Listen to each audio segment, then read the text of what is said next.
thank you for the organizers of Ben, Mohammed, for the project, for getting to let me know this project, which I found very fascinating, and I will certainly follow in the next years to come. A project around really original documentation is always something I really like a lot. Of course, I'm grateful to Ahmed Shir, who convinced me with persistency to take part of in this endeavor, which of course I did willingly, and I will profit quite a lot from all the conversations and the participations. What I also want to say is that I'm actually a historian, so many of you are in literary studies, so that's not really where I am, but I like facts and I like fiction, and the Sīrat Baybars is somewhere in between, so I think we can meet here. So my interest when looking in Mamluk culture, maybe I come across, like many of the Mamlukists at a certain point, I came across the Sīrat Baybars and was then fascinated by these colorful stories. History was embedded here in the story of a popular Mamluk folk tale, or a Sīra Sha'abiyya, and I have checked again in the Encyclopedia of Islam what they say, and they say almost a bit disrespectful. A Sīra Sha'abiyya is, I quote, a genre of lengthy Arabic heroic narratives in Western languages, are called either popular epics or popular romances, Volksroman. These narratives are works of adventure and romance, primarily concerned with depicting the personal prowess and military exploits of their heroes. Pseudo-historical in tone and setting, they base many of their central characters on actual historical figures or events. End of quotation. I personally would never use the term pseudo-historical, and I was quite surprised when I checked it. I don't think a folktale would define its goal as to be historical or pseudo-historical. Its aim is to entertain. Mighty warriors, beautiful ladies, surprising ruses, and so on shall be shown. And the goal is to fascinate the audience. Of course, the tales provide hope also to the specific audience that their goal will prevail, that their side will win. I mean, that's how we all know how fiction works in these kind of things. Nevertheless, a folktale can also be used to reconstruct the social history of the time they were invented, written down, and read publicly. In my case, this is the way how the Sīrat Baybars shaped the image of the Genoese in the Mamluk public, and how Franks were perceived as eternal enemies who play their dirty tricks on honest Muslims. In order to provide a glimpse on the Mamluk mental map, I will first present the Sīrat Baybars, then the relationship between the real historical relationship between the Mamluks and Genoa, before analyzing the so-called central Genoa episode of the Sīra. On the way, there will be entertaining stories, images, and I hope to reconstruct the atmosphere the Sīrat Baybars created when read to a Mamluk audience. So, the Sīrat Baybars, the novel of Baybars, is a popular Mamluk folk tale written by anonymous authors, starring as hero the first great Mamluk Sultan Baybars, who fought successfully against Mongols and Crusaders. Besides the depiction of epic fights against non-Muslim enemies, the Sīrat Baybars provides a real kaleidoscope of the contemporary late medieval Egyptian and Syrian society. It stayed highly popular throughout modern times, and it is recited until our present days. European visitors of the 19th century, like Ulrich Jasper Seetzen, Edward William Lane, Johann Gottfried Wettstein, witnessed very popular public recitals of the Sīrat Baybars in Damascus and Cairo. The popularity did lead to many surviving manuscripts and editions. The most recent one by Georges Bohas and Iyas Hassan is published in 18 volumes so far in the publication series of the Institut Français du Proche-Orient, and I would recommend this one because that's also the one I mainly used. Thomas Herzog not only because of that, but I really like that one. Thomas Herzog has identified over 50 manuscripts of the Sīrat, which vary in length and contents. The manuscripts have been written down between the 16th and 20th centuries. Most of them date thereby from the 17th and 18th centuries. They come from Egypt and Syria and bear witness of the high popularity the epos enjoyed among coffeehouse guests of the Arab world. Fact and fiction within the storyline is not always strictly to distinguish. Herzog, who wrote a fascinating doctoral study on this, tells us that we do not know the exact authors, but manuscripts do mention names of reciters, ruwat, which are connected to the Mamluk period. He argues that the actual authors were certainly persons near to the Mamluk educational establishment, as they cite existing works of Mamluk historiography. But they also have the ear as to what was said on the streets. A first written version of the story seems to have emerged by the early 16th century. The popularity is certainly related to the fact that it is highly entertaining and it relates to different parts of the societies. He has all layers of the societies are mentioned in the Sīrah. The inclusion of socio-political events made it familiar to local audiences. The story could be adapted to new storylines and events and so on. It could be smaller, it could be larger, it was fluid. Especially the first part of the Sīrah until Baybars' ascendance to the Sultanate is the tale of the lower stratum of the society, who also constitute the majority of the audiences in the coffee houses. Their world is depicted with sympathy and full of daily life anecdotes. The main protagonist here is Baybars' friend Uthman, a robber with the golden heart. Moreover, Sultan Baybars protects the common people throughout the novel against abuses of officials. The space outside the Islamic world is then shown as the region of danger, inhabited by Franks and Mongols who continuously attack or trick the Muslims. Needless to say that they fail, as Baybars and his friends always fight them back. The sea also serves quite often as a metaphor for danger, as the Christian navies and pirates come from there. The duty of all Muslims is to fight these enemies united regardless of ethnic or sectarial differences. One wonders about the positive role the mighty Ismāʿīlī warriors, led by a master of disguise by name of Shiha, play fighting side by side with Baybars, as Sunni legal scholars of Mamluk times would not regard them really as real Muslims. In the memory of the common people, however, their religious oddness was apparently of minor importance compared to their historical role they played when fighting the Crusaders, and the possibility also to connect with the Ismāʿīlī all kinds of sorcery. So when sorcery is done on the Muslim side, it's always the Ismāʿīlīs, most of the time. The Islamic world is generally depicted as a safe haven against this outer world.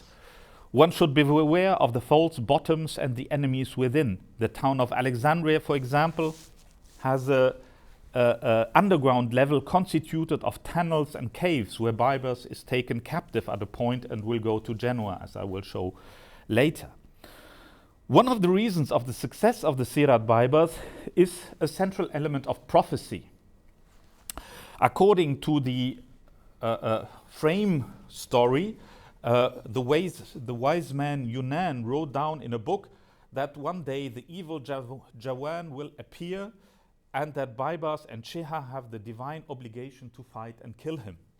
During these up and down struggles between good and evil, it becomes clear that all proponents have access to a spiritual world outside the factual reality, and that both spheres intertwine, which makes the Sīrat Baybars kind of a predecessor of the modern fantasy genre. The function of the Sīrat is, according to Herzog, to open the window of the mental worlds of the authors, narrators, and audience in order to understand the imaginary in it. By being read and heard for so long by large audiences in public spaces, it did certainly shape considerably the mental maps of Egyptian and Syrians throughout the centuries towards the Europeans. Now, coming to Genoa.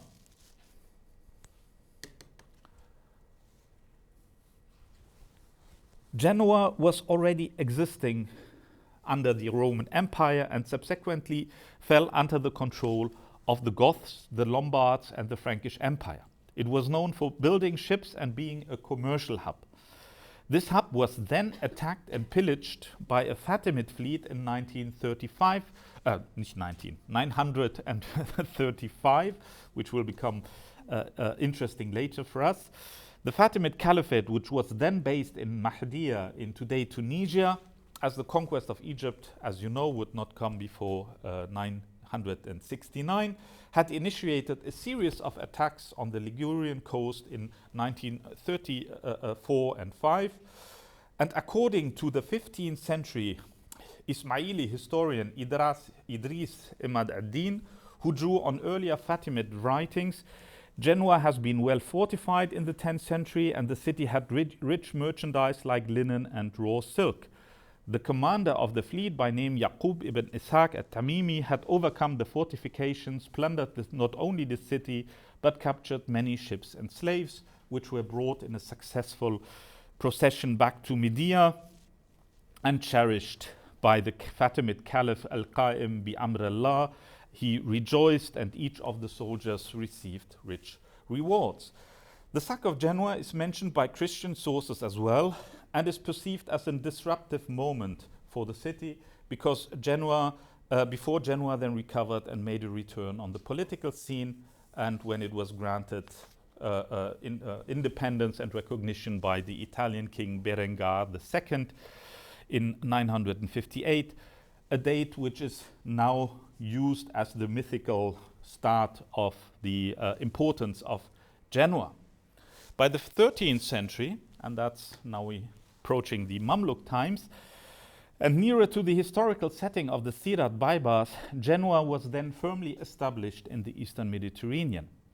It had helped the Byzantine to regain Constantinople in 1261, thereby ending the Latin Empire, which had been under heavy Venetian influence. Genoa, as ally then of this renewed Byzantine Empire, was granted trade privileges, encouraged to establish trading bases in the Black Sea and the Eastern Mediterranean. Genoese traded through Kaffa in the Crimea, especially slaves. Female slaves were destined for the Genoese domestic market, and male slaves went usually as military slaves to the Mamluk Empire, despite all bans on this trade. Genoa was active as well in the spice trade, but had a serious geographical disadvantage in this respect compared to Venice, because Venice had the important German market, when you can see also here, so Venice can open up to Germany, whereas Genoa just has France, and then they also have Aigues-Mortes, and they have other cities competing with them. So spice was a bit more difficult. Overall, Genoese trade in the Mediterranean functioned more on the individual level compared to Venice. As a result, Genoese merchants and sailors resorted quite often to acts of piracy at the Mamluk shores if the act seems more lucrative than the trading. From the Mamluk viewpoint, the Genoese were less reliable trading partner, because individual Genoese merchants did not always feel bound by trading arrangements between the Mamluks and Genoa, whereas the Venetians were compelled to stay to this arrangements. Crucial for the development of the relationship between the Mamluk Empire and the Italian seafaring nations was the role of the Kingdom of Cyprus. In the years of papal trade boycott and trade ban after the fall of Acre in 1291, Cyprus served as a hub for trade for the Levant, and smuggling was frequent. The Genoese apparently disliked the Cypriots and pretended to be on the side of the Pope. So we have several instances when Genoese ship plunder Cypriot ships, and one episode is in 1317 when Arab travelers reported in Tripoli they had been on board on a ship when Genoese captured it, beheaded all Cypriots on board, and said, "We do this in the name of the Pope, the Caliph of the Franks." However, after the 1350s, the ban became less and less observed. Trade returned directly to Alexandria and other Mamluk cities, which the Cypriot king Peter I of Lusignan did not like, because he lost his importance as trading hub and the smuggling went down. So he gathered a crusader fleet all over Europe, and then he attacked Alexandria. Although the other Italian seafaring cities did not really know.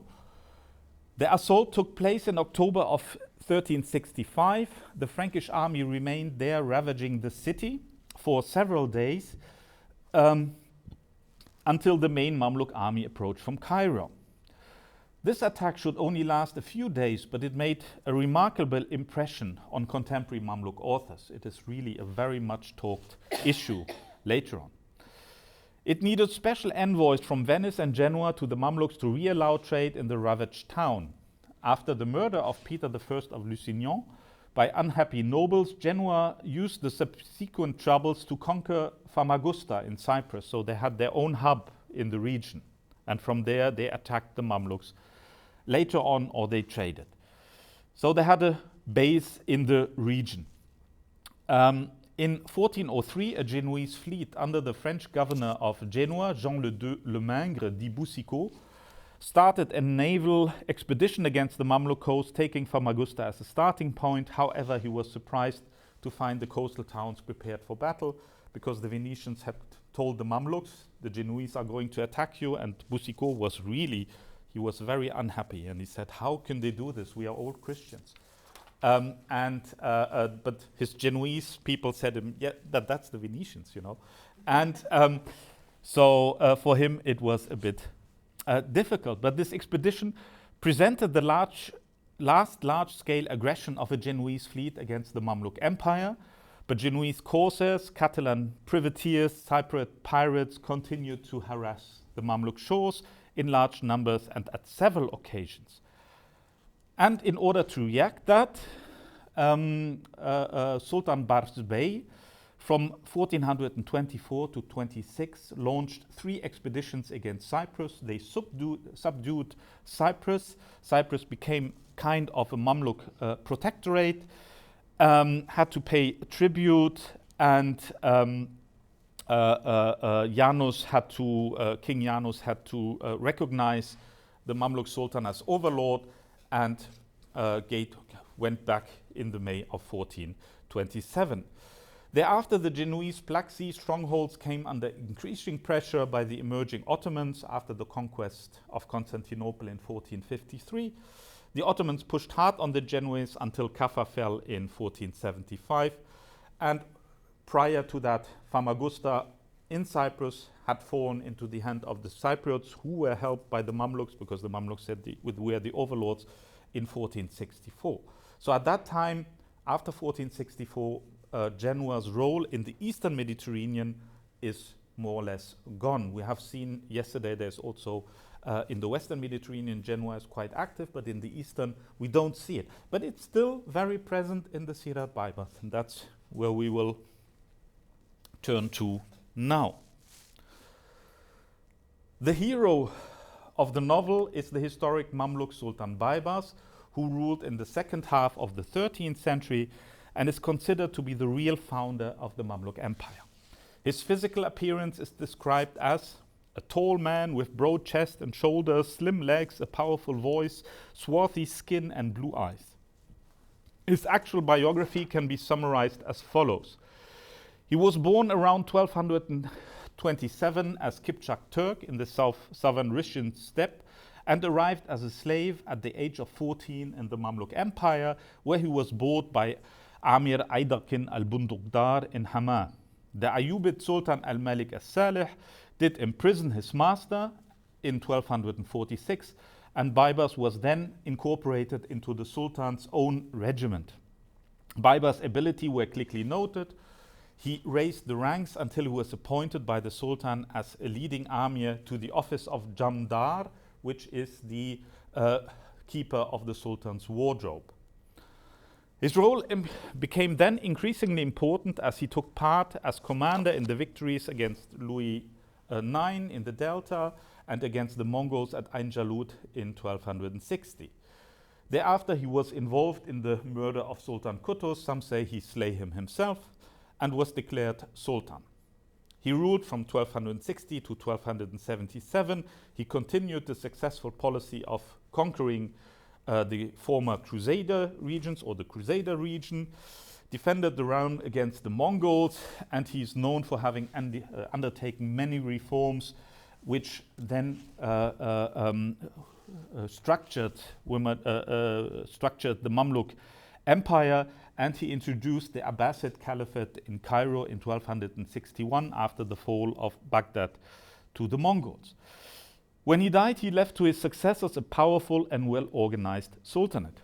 His emblematic sign, the lion, used to be very present afterwards in the Mamluk realm. Together with his powerful biography, it is no wonder that Baybars should emerge as the hero of a popular folk tale. The Baybars of the Sīrat, however, is a larger-than-life character with a mysterious origin. He enters the story as Mahmud, a sick slave who is bought in Bursa by a slave merchant of Sultan as-Salih. The slave merchant recognized all the characteristics in Mahmud which Sultan as-Salih had seen in a prophecy about the coming savior of the Muslims. Mahmud's illness is then cured by holy men, among them Ahmed al-Badawi, the saint of Tanta, in Damascus. Interesting to note is that while being sick, Mahmud is, as long as he is sick, he's accompanied by a lion. In Damascus, he is adopted by a rich lady who gives him the name Baybars after her own son, which had died. He then sets off to Cairo, enters the service of Sultan as-Salih. It is revealed actually then that he actually was never meant to be a slave, but he has been a Muslim from the start, hence his name Mahmud.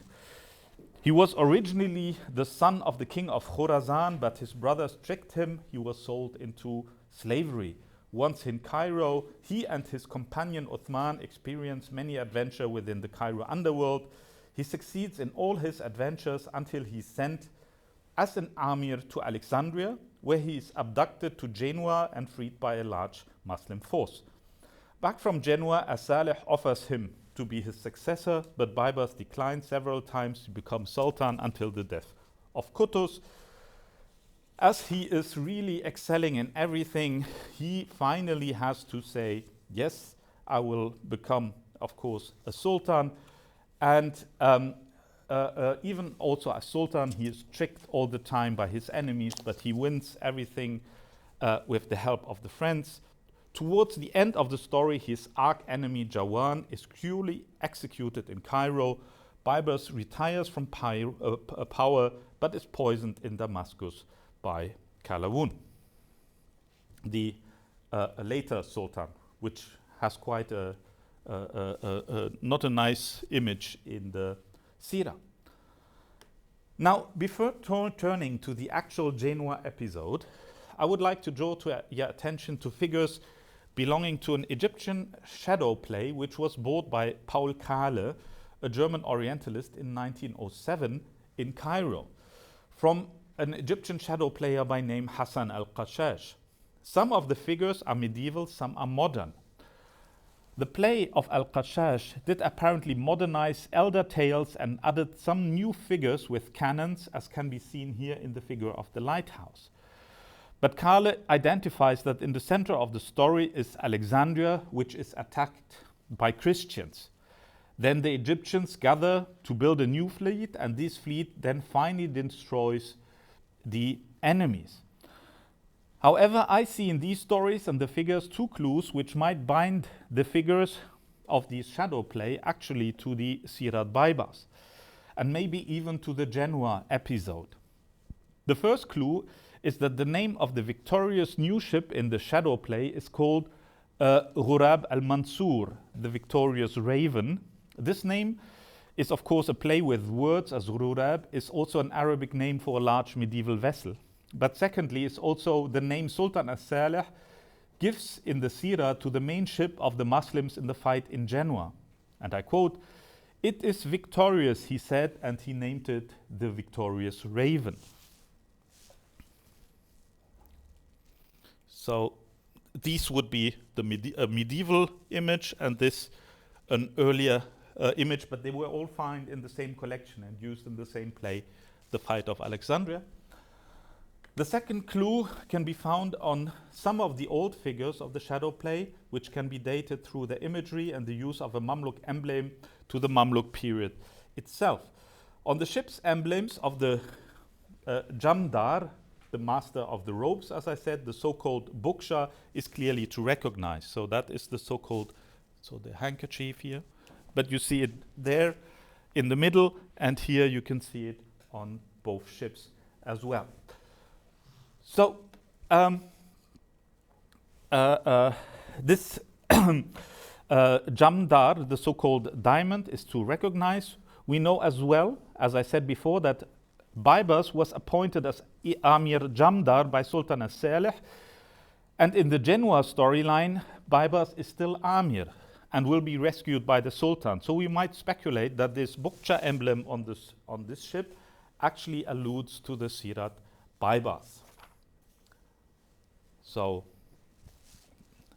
as a first finding, now coming to the actual Genoa episode of the Sīrat Baybars, I will briefly summarize events of the abduction and rescue of Baybars. It starts with a pilgrimage of Mariam, the daughter of King Hannah of Genoa, to Jerusalem.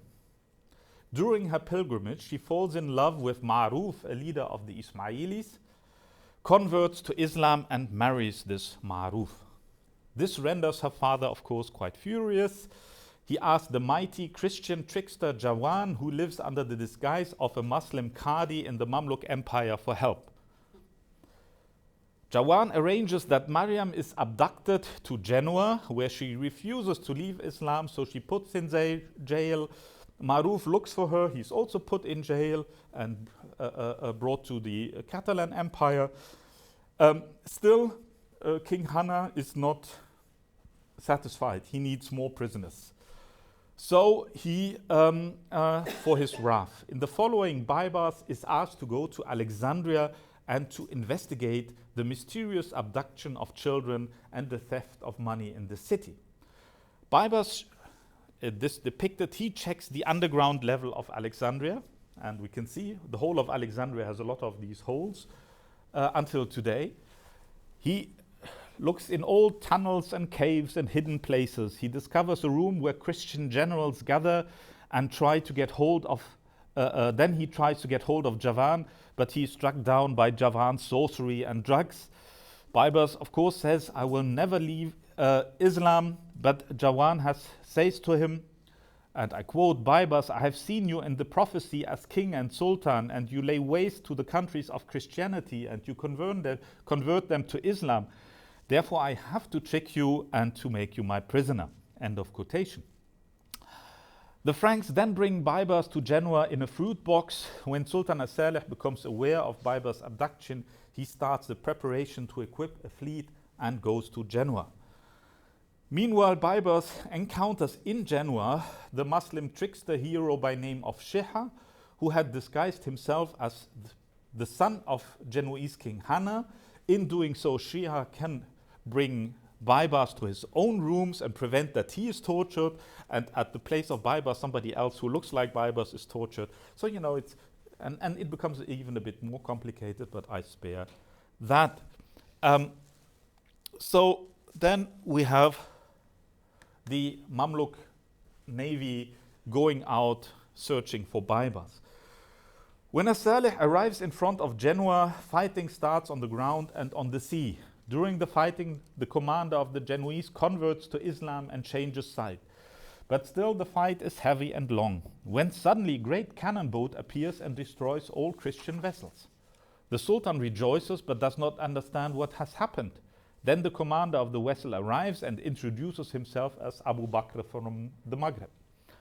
Abu Bakr explains he was fighting the Catalans, building a new boat, and building this new boat, the Raven, when he got a mysterious order that he had to sail to Genoa to fight the infidels side by side with the Ayyubid Sultan. For this favor, he would be declared Sultan of the Sea. So this is why he had come with the victorious Raven. So now they have the control of the sea, but however, even after this help, land fighting continues. So Abu Bakr is ordered to go to Syria and bring the Ismāʿīlīs.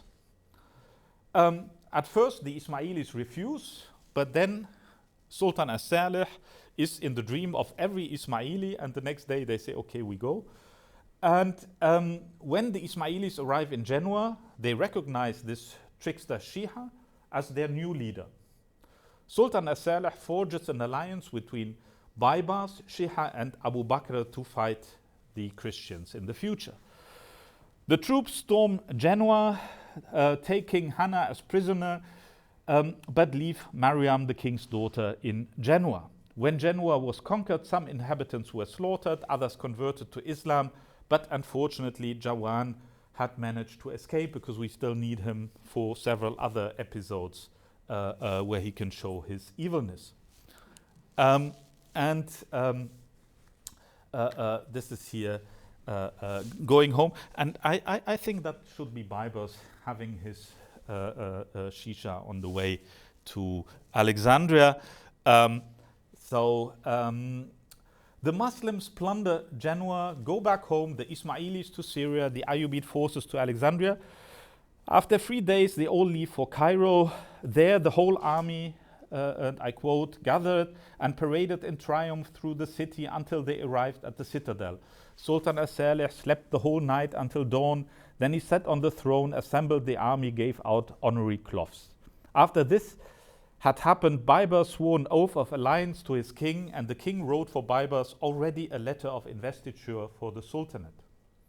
So Genoa made Baybars a sultan. Much later, when Baybars is already sultan, we hear again of Maruf, the Ismāʿīlī. He is rescued from Catalan captivity, meets his son Arnus, whom Mariam had secretly given birth before being captured, and father and son go to Genoa to rescue Mariam, and then this whole Genoa is over. Now, my thoughts in the last part of the presentation about this Genoa episode in respect to historical events. Overall, it seems that the Sīrat Baybars mixes heavily when it comes to fact and fiction.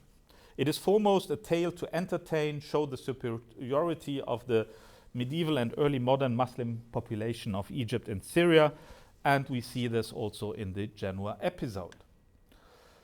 This Genoa episode has the function, according to Thomas Herzog, to bridge the storyline, explain the evolution of the hero of the novel. For Baybars, the Genoese episode is a turning point between his early life, where he is still emir, where he is in the underground of Cairo, where he's going with his friends, in order to be worthy to the Sultanate. So this is a kind of imtihan for him, so examination, so to say. But why did Genoa got that key role and suffered a literary assault which never happened in Baybars' time nor in the Mamluk time? Maybe Genoa serves here as a place which merges several historical events. First of all, the sack of Genoa by the Fatimids in 1935. This conquest was, as we have explained already, still very present with Ismāʿīlī historians in the Yemen in the 15th century. However, reports of this sack are to be found in works like Ibn al-Athir from the 13th century, al-Dhahabi from the 14th century, who provide detailed stories of this sacking and thousands of slaves sold to captivity in the aftermath. So it is a storyline which is there in historiography, in Mamluk historiography. As the story was present among historians, it might be found the way to ordinary storytellers. Genoa was far away. A successful attack on this important Italian seafaring nation was too good to be left out for the Sīrat Baybars. It could also explain why Ismāʿīlī troops helped to conquer Genoa, as the Ismāʿīlī Fatimids had already done so in real history only in the 10th century. It is also telling that Maghrebinians under the command of Abu Bakr constitute the third pillars of these troops, as the Mamluks themselves used for naval expeditions quite a lot of Maghrebi expertise. Now, while this argument could help to explain why Genoa was chosen as location, it might be worthwhile to look for an event in Mamluk history which could actually have an actual background, and the most likely event concerning a successful naval raid can be seen in the 3 attacks on Cyprus from the years 1424 to 1426 under Sultan Bars Bey. Of course, there's also a resemblance between the name Bars Bey and Baybars, I mean just phonetically, and the story of the conquest of Cyprus is a great Mamluk triumph and a story of revenge of the attack on Alexandria. And this is something, Alexandria, Genoa, and Cyprus, this is like a triangle. In 1365, the Cypriot king, as I told, had plundered Alexandria. And King Janus was captured, his palace burned down, and also we had a triumphal march took place on the 14th of August, 1426, which the Cypriot king was paraded by in chains on a mule, as remembered by eyewitnesses. Moreover, he was impressed by the displayed military might of the Mamluks, recalled Salih ibn Yahya. So, and after negotiations, Cyprus had to pay a lot of ransom, they had to subdue, and these tributes arrived every year from Cyprus with a great parade. So I think this is mentally quite important to keep this in mind. And we're speaking of more than 1,000 Cypriots who have been sold on the slave market in Cairo. So this is really something great at the time. So for the contemporaries, this parades and the following tributes from Cyprus must be a magnificent moment representing the might of the Mamluks, and therefore this capture of a Cypriot king as revenge of the attack of Alexandria might have been the historical event behind the Genoa episode in the Sīrat Baybars.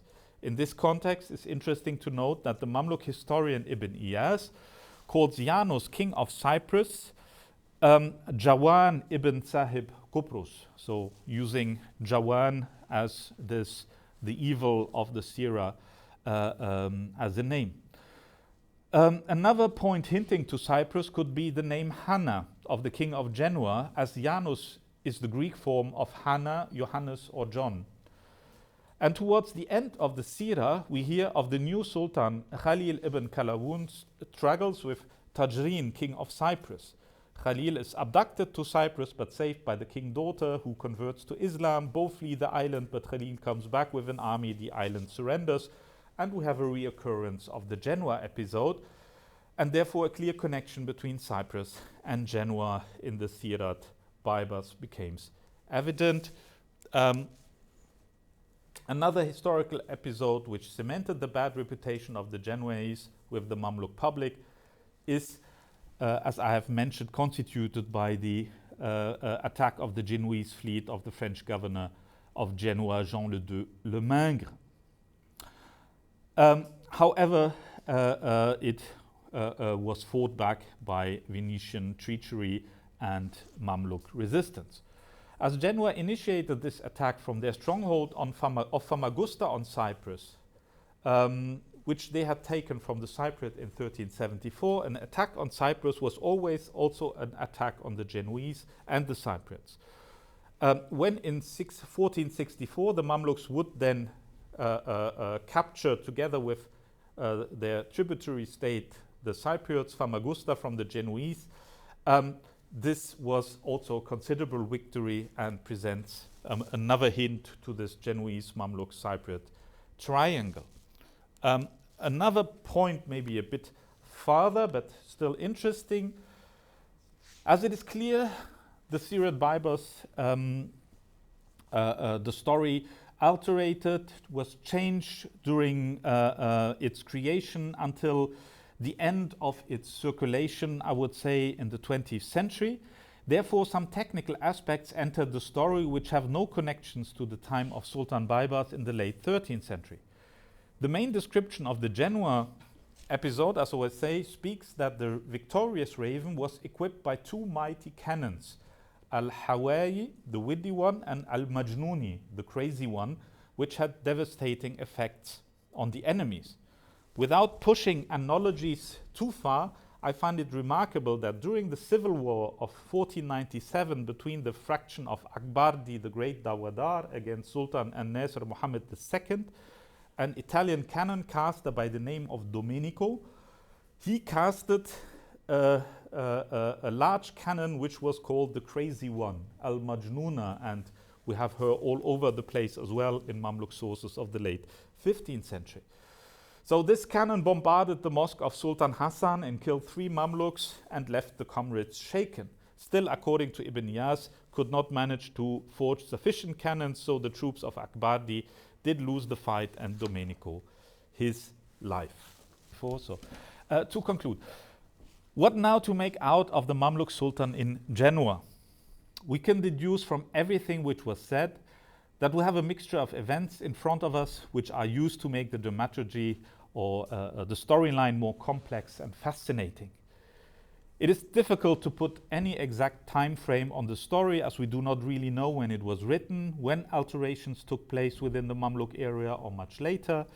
Still, we know that the Sīrat Baybars was really popular until the 19th century, and it shaped certainly the Egyptian and the idea of Egyptians and Syrian towards Europe and the Frankish Christianity. So you have the outer foe and you have the inner foe. Europeans cannot be trusted. They are a source of constant danger. Danger comes usually from the sea. The most dangerous of them were the kings of Genoa and Cyprus. However, the mighty Muslim army composed of Mamluks, Ismāʿīlīs and Maghribians was capable of conquering even the capital of the Genoese and the Cypriots. The Mamluk coastal towns within the empire were also dangerous places. As we have seen, Alexandria had an underground level where Christians and magicians could gather. Therefore, Muslims had to be vigilant everywhere. Finally, Alexandria and the Mamluks could not be saved then, as they were conquered by Muslim Ottomans and not Christian Franks. Still, for the Egyptians, the Genoese went on to be the main villains of the sea throughout the stories of the Sīrat Baybars, although their actual political role had already vanished in the Eastern Mediterranean after the end of the 15th century. When Alexandria was attacked again by European powers, it was first by the French in 1798, then by the British in 1882. In both cases, there was no Baybars who could come to rescue, which explains as well that the stories of the Sīrat Baybars did not make it so well into modernity, and the mental map of Egyptian and Syrian had to be reshaped. New villains would take the place of the old ones. So, thank you.